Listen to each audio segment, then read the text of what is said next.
السلام علیکم.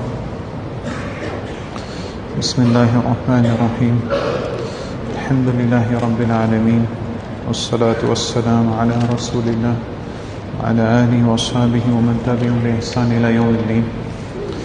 آج کے خطبے کا موضوع عطاء الکبار، یعنی اللہ رب العزت نے جو بڑی عمر کے جو لوگ ہیں، بڑی عمر تو جو پہنچ جاتے ہیں، وہ اسلام میں ان کا کیا مقام ہے، اور وہ ایک قسم کا عطا یعنی ایک قسم کا تحفہ ہے امت کے لیے، لوگوں کے لیے. اور ان کی فضیلت میں کافی باتیں وارد آتی ہیں شریعت میں، اور ان کا عزت اکرام کرنا اور ان کے مقام کو سمجھنا، ان کی اہمیت کو سمجھنا، اس کے بارے میں آج بات کی گئی. اور نام یہ دیا گیا کہ عطاء الکبار، یعنی جو بڑے لوگ ہیں وہ ایک قسم کی اللہ کی عطا ہے، یعنی امت کے لیے، ایک سوسائٹی کے لیے ایک بہت ہی مہم چیز ہے، کیونکہ ایک ایسے لوگ ہیں کہ جو ایک ایسے مقام کو پہنچ چکے ہیں کہ ان کے پاس ایکسپیرینس بھی ہے، خبرہ ہے ان کے پاس، اور ان کی نظر جو ہے ان چیزوں کو دیکھ سکتی ہے جو عام طور پہ چھوٹی عمر کے لوگ اسے نہیں دیکھ سکتے، اور بھی بہت سارے فائدے ان کے ذریعے حاصل ہو سکتے ہیں. اس لیے ان کے بارے میں بات کی گئی. اور خطبے کے شروع میں یہ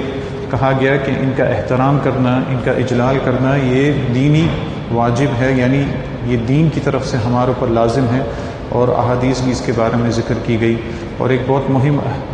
حدیث بتائی گئی جس سے ان کی اہمیت کے بارے میں اندازہ ہوتا ہے کہ آپ صلی اللہ علیہ وسلم نے فرمایا البرکۃ مع اکابرکم، کہ جو برکت ہے وہ تمہارے بڑوں کے ساتھ ہے، یعنی تم میں سے جو بڑے ہوتے ہیں، کسی گھر کے بڑے ہیں یا قوم کے بڑے ہیں، یعنی جو عمر میں زیادہ ہیں، جن کی عمر زیادہ ہو چکی ہے، جو تمہارے بڑے ہیں، برکت ان کے ساتھ ہیں. تو برکت کو ان میں تلاش کرو، ان کا عزت احترام کرو، اللہ اور روزہ سے برکت کا حصول حاصل کرو. اس لیے ان کی عزت میں یہاں تک بھی جو خطبے میں بتایا گیا کہ انہیں جب آدمی خطاب بھی کرے تو اچھے الفاظ سے کرے، کیونکہ یہ بڑی عمر کو تو پہنچ چکے ہیں، لیکن اگر ان سے اس طرح خطاب کیا جائے کہ ایسے الفاظ استعمال کیا جائیں کہ بوڑھے ہو گئے ہیں یا پھر عمر زیادہ ہو گئی ہیں، یہ بھی ان کے اجلال میں سے، ان کی عزت میں سے نہیں ہے، بلکہ ایسے الفاظ استعمال کرنی چاہیے جن سے وہ خود بھی خوش ہوں. اس لیے خطیب نے فرمایا کہ جو لوگ اس ملک میں بڑی عمر کو پہنچ جاتے ہیں، ان کو اس لیے عزت کا نام بھی دیا جاتا ہے. انہیں یہ نہیں کہا جاتا ہے کہ یہ بوڑھے لوگ ہیں، جس طرح کہیں پہ یہ دیکھنے میں آتا ہے، لیکن ان کے بارے میں یہ کہا جاتا ہے کہ یہ کبار المواطنین ہیں، یعنی یہ بڑے مواطن ہیں جو بڑی عمر کے، تاکہ یہ کہنے سے ان کی اور زیادہ عزت افزائی بھی ہو. اگر یہ کہا جائے کہ یہ کبار السن ہیں، یعنی ان کی عمر بڑھ چکی ہے، یہ بوڑھے ہو چکے ہیں، تو یہ بھی ان کی عزت افزائی میں سے نہیں ہوگا، بلکہ ان کی عزت افزائی کے لیے ان کے لیے اچھے الفاظ بھی استعمال کیے جائیں. اس کے بعد کچھ احادیث ذکر کی گئی جس میں آپ صلی اللہ علیہ وسلم نے اس چیز کی ترغیب دلائی ہے کہ جو بڑے عمر کے لوگ ہیں ان کی عزت کی جائے. ایک حدیث میں آتا ہے کہ آپ صلی اللہ علیہ وسلم سے ملاقات کرنے کے لیے ایک بوڑھا شخص ایک دفعہ آیا، تو لوگوں نے اس کے لیے جگہ وسیع نہیں کی، یعنی اسے صحیح جگہ فراہم نہیں کی. حالانکہ ذمہ داری یہ ہونی چاہیے کہ کوئی جب بوڑھا شخص آئے تو فوراً اسے جگہ دی جائے، اور اچھی جگہ دی جائے تاکہ وہ اطمینان سے آرام سے بیٹھ سکے، کیونکہ بوڑھا ہو چکا ہے، ہو سکتا ہے اسے بیٹھنے کے لیے زیادہ جگہ چاہیے، کرسی کی ضرورت ہو تو اس کا زیادہ اہتمام کیا جائے. لیکن ایک شخص یہ جب آیا آپ صلی اللہ علیہ وسلم سے ملنے کے لیے، تو لوگوں نے اسے جگہ دینے میں تھوڑی سستی کی، اسے صحیح جگہ نہیں دی. تو آپ صلی اللہ علیہ وسلم نے اپنی قوم کی تربیت کی، ہمیں پیغام دیا. آپ نے فرمایا لیس منا من لم یوقر کبیرنا، کہ وہ شخص ہم میں سے نہیں ہے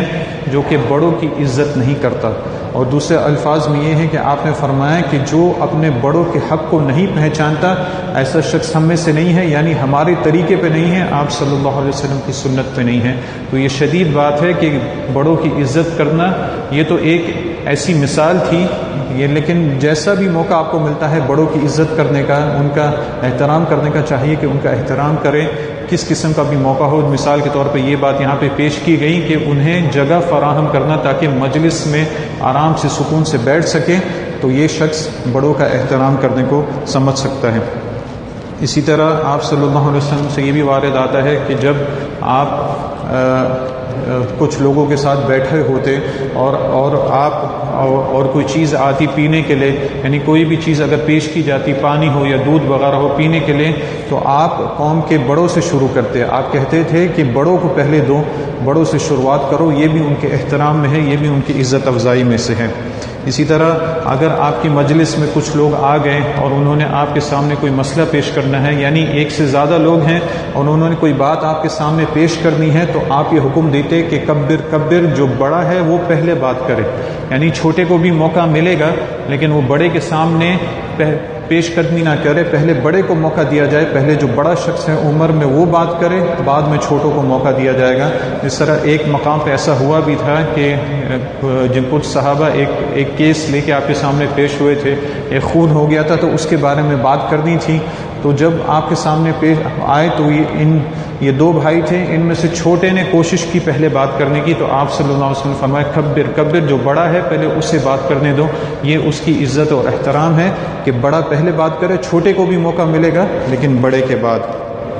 اسی طرح ایک بہت اہم حدیث یہ بھی آپ صلی اللہ علیہ وسلم نے جنہیں فرمایا ان من اجلال اللہ اکرام ذی الشیبۃ، مسلم کے اللہ اور عزت کے اجلال میں سے، یعنی اللہ اور العزت کی عزت کرنے میں سے، اللہ اور عزت کا اجلال کرنے میں سے یہ بھی ہے کہ جو بوڑھا مسلمان ہے اس کی کوئی آدمی عزت کرے. یعنی اتنا مقام بھی ایک بوڑھے شخص کو دیا گیا ہے کہ اللہ اور عزت کے اجلال میں سے یہ ہے کہ ایسے شخص کی عزت کی جائے جو کہ اسلام میں بوڑھا ہو چکا ہے، بوڑھا مسلمان ہے. کیونکہ ایک اور حدیث میں ان کی جو فضیلت اس طرح بھی آتی ہے کہ آپ صلی اللہ علیہ وسلم نے فرمایا من شاب شیبۃ فی الاسلام کانت لہ نورا یوم القیامہ، کہ جو شخص اسلام میں بوڑھا ہو گیا، یہ نہیں کہ اس نے صرف بڑھاپے میں آ کے مسجد کو پکڑ لیا، بوڑھے میں جب بوڑھا ہو گیا عبادت اس نے شروع کر دی، لیکن وہ عبادت کرتا رہا کہ بڑھاپے کی عمر کو بھی پہنچ گیا اور عبادت اس کی استقامت پر رہی. تو آپ صلی اللہ علیہ وسلم نے فرمایا ایسے شخص کے لیے قیامت کے دن نور ہوگا. یعنی ان کی اتنی فضیلت ہے کہ بڑھاپے میں ان کی عبادت بھی اللہ اور عزت کو بہت زیادہ پسند ہے، ان کے لیے قیامت کے دن بھی نور ہوگا. من شاب شیبۃ الاسلام، یعنی عبادت کرتے کرتے بڑھاپے کی عمر تک آ گیا اور بڑھاپے میں بھی عبادت اس نے نہیں چھوڑی. ایک اور حدیث، اور یہ بہت ہی مہم حدیث ہے، انسان سے بہت قسم کے غرور، تکبر اور بہت سی غلط فہمیوں کو دور کرنے کے لیے اس حدیث کو یاد کرنا چاہیے اور اپنی زندگیوں میں لاگو کرنا چاہیے تاکہ انسان اپنے رشتے ناتوں کو بھی نہ توڑے اور خود کو بھی بہت ساری غلط فہمیوں سے بچائے. آپ صلی اللہ علیہ وسلم نے ایک موقع پہ فرمایا، صحیح بخاری میں یہ روایت ہے کہ حضرت سعد رضی اللہ عنہ وہ یہ سوچتے تھے کہ انہیں دوسروں پر فضیلت حاصل ہے، یعنی وہ بہت ہی بہادر تھے اور جنگ میں بہت زیادہ بہادر تھے، تو انہیں یہ خیال تھا کہ انہیں بہت زیادہ فضیلت دوسروں پر حاصل ہے کیونکہ بہت زیادہ بہادر ہیں. تو آپ صلی اللہ علیہ وسلم نے فرمایا هل تنصرون وترزقون الا بدعفائکم، کہ تمہاری مدد کی جاتی ہے یا تمہیں رزق دیا جاتا ہے تمہارے کمزور لوگوں کی وجہ سے. یعنی جنگ میں تو تم بہت بہادر ہو، بہت تم نے جہاد تم نے بہت ہی بہترین انداز میں کیا ہوگا، لیکن اس معاملے میں اپنے اوپر فخر کرنے کی ضرورت نہیں ہے. یہ یاد رکھو کہ تمہاری مدد کی جاتی ہے اور تمہیں رزق بھی دیا جاتا ہے تمہارے کمزوروں کی وجہ سے. یعنی کمزور کون کون ہو سکتے ہیں؟ آدمی پر جتنے لوگ اس کی ذمہ داری ہیں، جو خود جن کما نہیں سکتے، اپنا رزق حاصل نہیں کر سکتے، وہ تمام اس کیٹیگری میں آ سکتے ہیں. بوڑھے والدین ہیں، اس کی بیوی بچے ہیں جو کہ جن کمزور ہے، خود ہی کام نہیں کر سکتے، انسان اس کا ذمہ دار ہے، تو اس قسم کے تمام لوگ ان میں شامل ہوتے ہیں. تو آپ صلی اللہ علیہ وسلم نے فرمایا کہ تمہیں رزق ان کی وجہ سے دیا جاتا ہے جو تم میں کمزور ہیں، خاص طور پہ بوڑھے والدین ہیں یا پھر عورتیں ہیں تمہارے گھر میں جو کہ کام نہیں کرتی، تم ان کے ذمہ دار ہو، ڈپینڈ کرتے ہیں تم پر، تو تمہیں بھی رزق ان کی وجہ سے دیا جاتا ہے. تو آدمی اس غرور میں نہ آئے کہ میں تو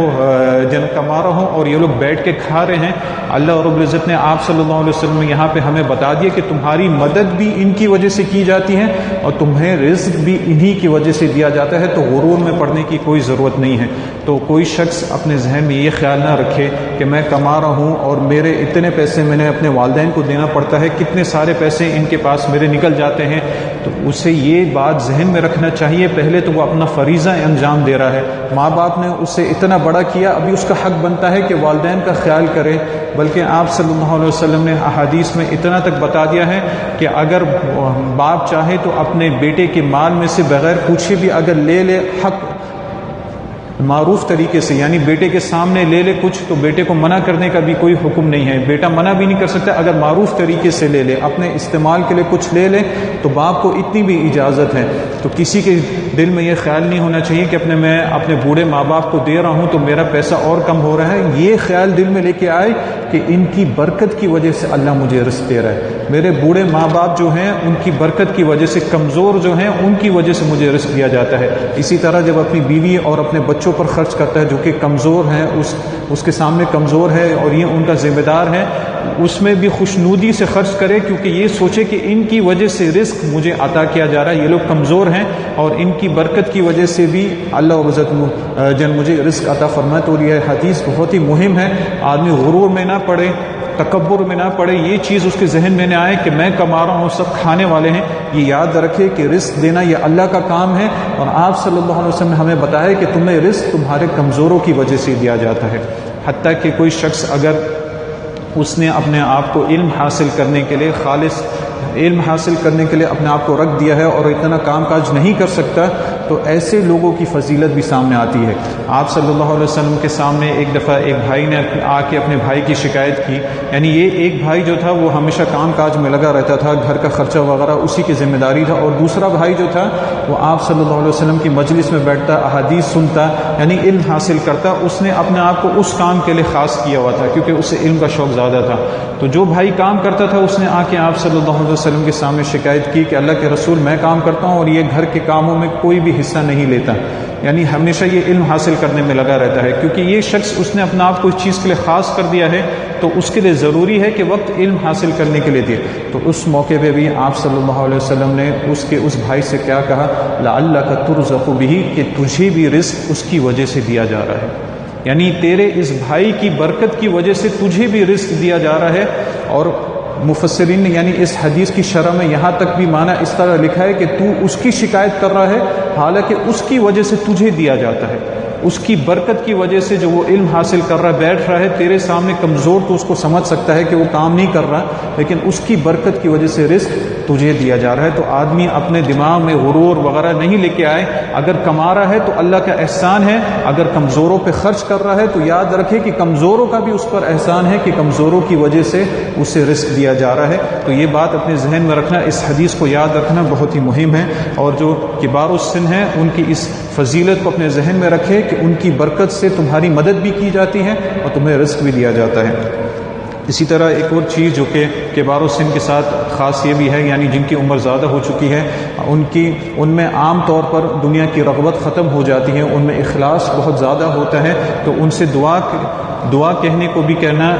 کہ وہ دعا کریں، یہ بھی ان کے لیے بہت ہی بہترین ہے، یعنی جو لوگ چھوٹی عمر کے ہیں وہ ان سے کہیں کہ ان کے لیے دعا کریں، کیونکہ ان کی دعا قبول کی جا سکتی ہے، کیونکہ دعا میں جتنا اخلاص ہوگا اور آدمی جتنا عبادت گزار ہوگا، اس کی دعا اللہ کے یہاں اور زیادہ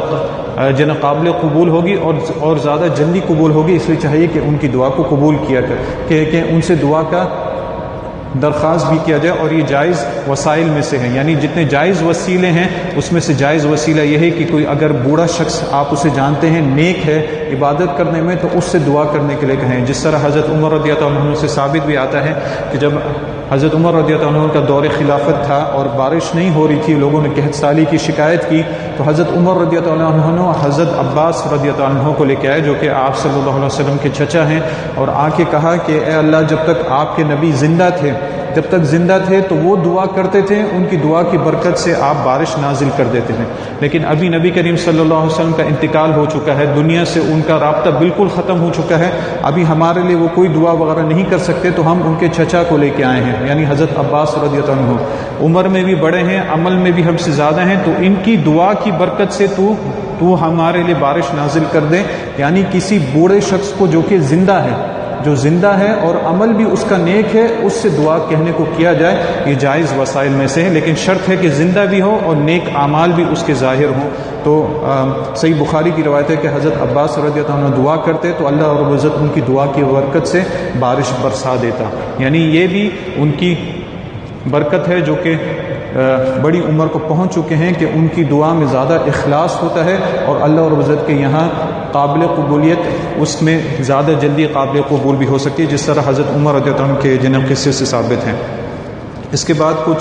کچھ ایسے قصے ذکر کیے گئے، یعنی جو لوگ بڑی عمر کو پہنچ چکے تھے ان کے کچھ قصے ذکر کیے گئے، اور اس سے مقصد یہ ہے کہ اس سے عبرت یہ لیے جائے کہ آدمی اگر بڑی عمر کو بھی پہنچ جائے یہ نہیں سوچے کہ ابھی وہ کچھ نہیں کر سکتا، بلکہ بڑی عمر کو پہنچ کے بھی بہت سارے کام کر سکتا ہے۔ بڑی عمر کو پہنچنا ہی میں اس کی بہت ساری فضیلتیں وارد ہیں، مذکور ہیں، لیکن کچھ ایسے قصے ہیں جو کہ ان لوگوں کے ہیں جو کہ بڑی عمر میں پہنچنے کے بعد بھی انہوں نے بہت کام کیے، تو اس سے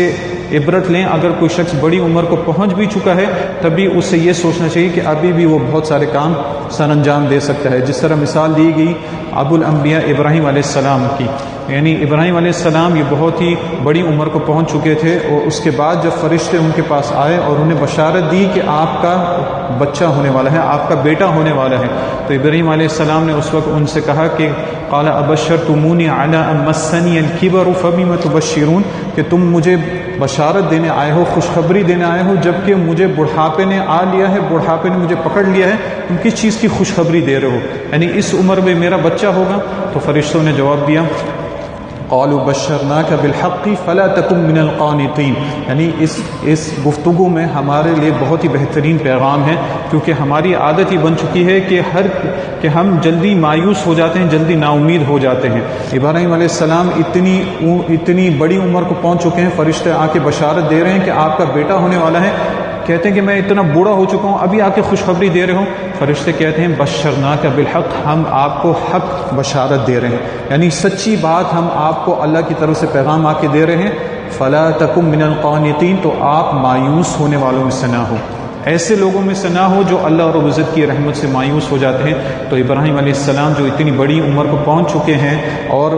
اتنی عمر کو پہنچنے کے بعد بچے ہونے کے وسائل بھی ختم ہو جاتے ہیں، لیکن جب اللہ رب العزت کی طرف سے بشارت آ گئی اور فرشتوں نے یہ بھی بات کہی کہ آپ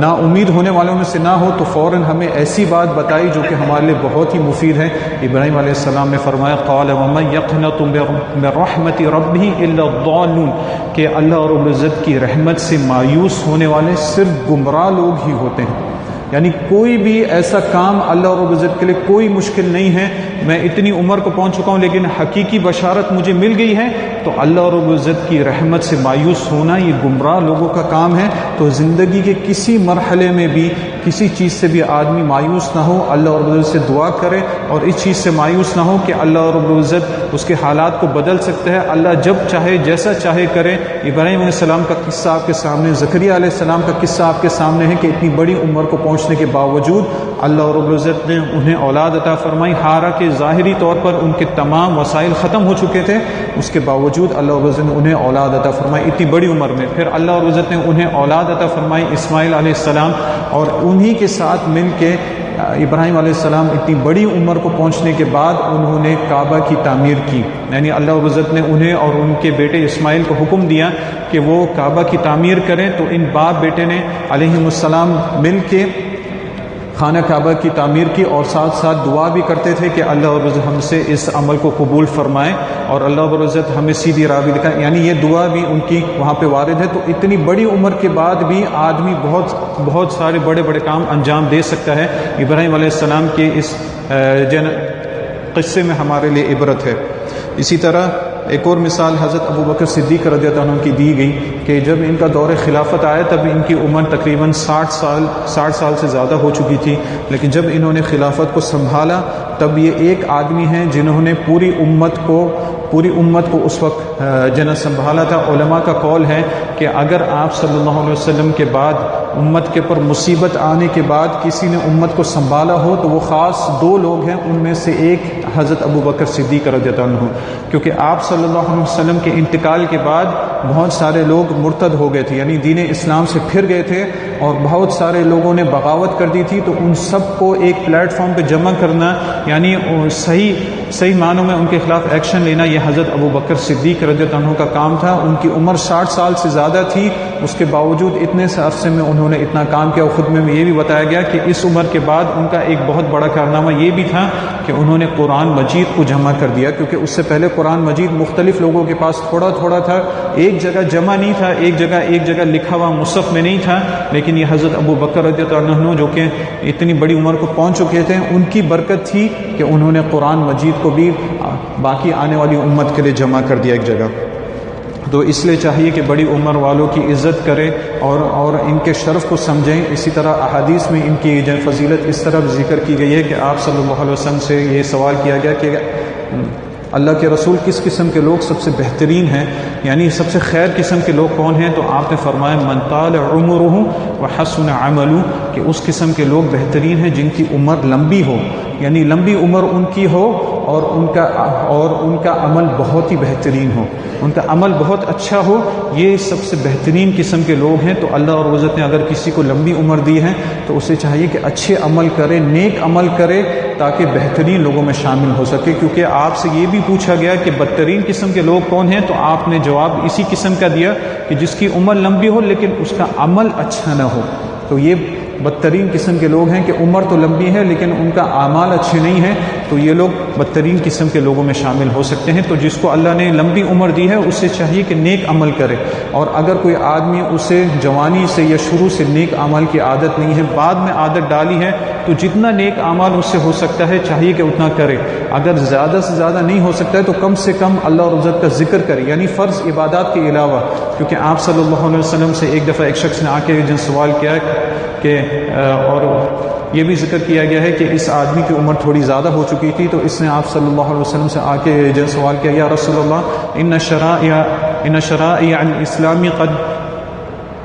اکثرت علیہ، کہ اسلام کی جتنے احکامات ہیں یہ میرے پہ بہت زیادہ مجھے معلوم ہوتے ہیں، میں ان سب کو یاد نہیں رکھ سکتا۔ فمرنی بامر اتشبث به، آپ مجھے کوئی ایسا کام بتائیں کہ میں اسی کو لازم پکڑوں، اسی کو میں کرتا رہوں۔ تو آپ صلی اللہ علیہ وسلم نے اسے ایک ہی چیز بتائی، یعنی آپ ہمیشہ اپنی امت کے لیے آسانی ڈھونڈتے تھے، راستے ڈھونڈتے تھے کہ دین ان کے لیے آسان ہو، اچھے اعمال کریں، آسانی سے کریں، سختی نہ ہو۔ ایک مفتی کو بھی ایسا ہونا چاہیے جو شخص سوال کر رہا ہے اس کے لیے آسانی ڈھونڈے لیکن شریعت کے حدود کے اندر رہتے ہوئے۔ تو آپ صلی اللہ علیہ وسلم نے اسے ایک بہت ہی آسان عبادت فرمائی۔ آپ نے اسے جواب دیا لا یزال لسانک رطبا بذکر اللہ، کہ تمہاری زبان ہمیشہ اللہ کے ذکر سے تر رہے، یعنی ہمیشہ تمہاری زبان اللہ کے ذکر میں جاری رہے۔ یعنی اگر تمہارے پر باقی چیزیں مشکل ہو گئی ہیں، رات کو قیام کرنا، تہجد پڑھنا مشکل ہے، تلاوت قرآن بہت زیادہ مشکل ہو جاتی ہے، دوسرے نیک اعمال کرنا مشکل ہے، تو ذکر کرنا تو کوئی مشکل نہیں ہے۔ اگر تمہاری عمر بڑی بھی ہو چکی ہے، اپنا وقت ٹی وی کے سامنے ضائع کرنا یا فضول چیزوں میں ضائع کرنا، کم سے کم اپنی زبان کو حرکت دو کہ ہمیشہ اللہ اور عزت کا ذکر تم کرتے رہو، ہمیشہ اپنی زبان کو اللہ کے ذکر سے تر رکھو تاکہ اللہ اور عزت تم سے راضی ہو جائے۔ تو تم بھی، تو ایسا شخص بھی ان لوگوں میں شامل ہو سکتا ہے جن کی عمر لمبی ہے، ان کا عمل بہت ہی بہترین ہے۔ کیونکہ ایک حدیث میں آپ صلی اللہ علیہ وسلم نے ذکر اللہ کو، یعنی اللہ کا ذکر کرنے کو بہترین عبادت شمار کیا ہے، یہاں تک کہ جہاد سے بھی بہتر شمار کیا، یہاں تک کہ صدقہ خیرات، سونا چاندی اللہ کے راہ میں دے، اس سے بھی بہتر شمار کیا ہے۔ تو اگر کوئی شخص بوڑھی عمر کو پہنچ چکا ہے اور نفلی عبادات میں اتنا حصہ نہیں لے سکتا ہے، تو کم سے کم اس حدیث پر عمل کرے کہ اپنی زبان کو اللہ اور عزت کے ذکر سے گیلا رکھے، تر رکھے۔ یعنی گیلا رکھنے کا مقصد یہ کہ ہمیشہ اس کی زبان اللہ کے ذکر میں چلتے ہی رہے، تاکہ اللہ اور عزت اس آخری عمر میں اس عمل کو قبول کرے اور وہ خیر الناس میں شامل ہو سکے۔ اللہ اور عزت سے جن دعا ہے کہ جو بڑی عمر کے لوگ ہیں ان کی عزت کرنے کی ہمیں توفیق عطا فرمائے اور ان کا حق ادا کرنے کی توفیق عطا فرمائے۔